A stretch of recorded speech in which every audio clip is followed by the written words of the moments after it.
तो आज हम सीखने वाले हैं। तो जैसे कि मैं कह रहा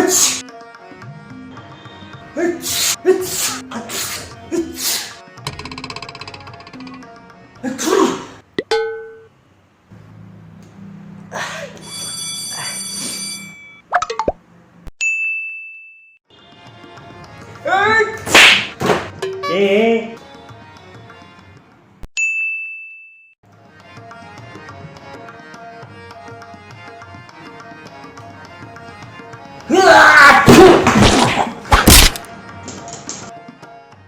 ए पागल के रे sorry sorry sorry sorry sorry sorry sorry sorry sorry sorry